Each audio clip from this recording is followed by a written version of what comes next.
तुम भगवान को क्यों ढूंढते हो? क्या तुम इतने खो गए हो कि खुद को भी भूल बैठे हो?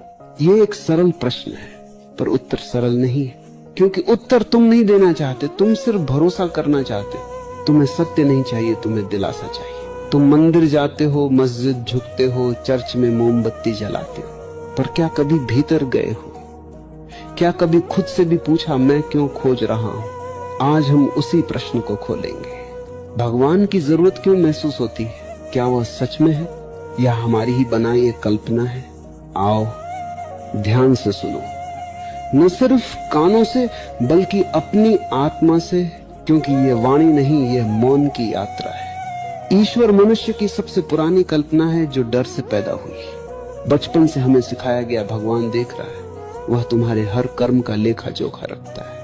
अगर तुम गलत करोगे तो नरक मिलेगा, सही करोगे तो स्वर्ग। क्या ये कोई प्रेम है या सिर्फ व्यापार? ध्यान दो, ये एक मानसिक गुलामी है, एक डर का व्यापार।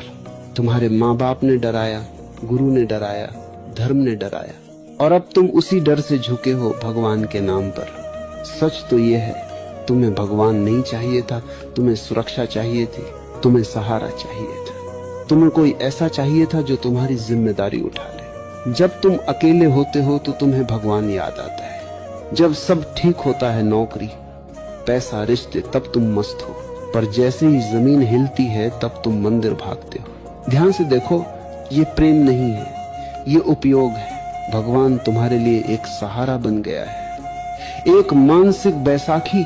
और मैं कहता हूं, तुम्हें सहारे की जरूरत नहीं है, तुम्हें सजगता की जरूरत है। सहारे से आदमी कभी खड़ा नहीं होता, वो हमेशा झुका रहता है, गुलाम रहता है। तो वह मत करो, यह पाप है, वह पुण्य है।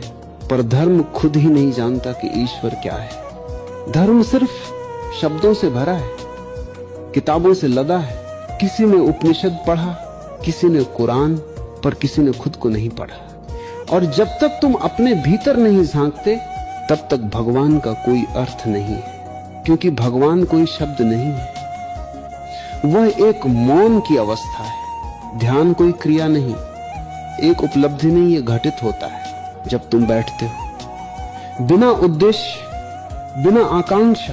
तब धीरे धीरे विचार थमने लगते हैं, तब भीतर से एक नीरवता उठती है, और वही नीरवता है भगवान। नहीं, कोई मूर्ति नहीं, कोई नाम नहीं, कोई धर्म नहीं, वह बस एक अनुभव है। जब तुम्हें लगता है मैं नहीं हूं, वही ईश्वर है।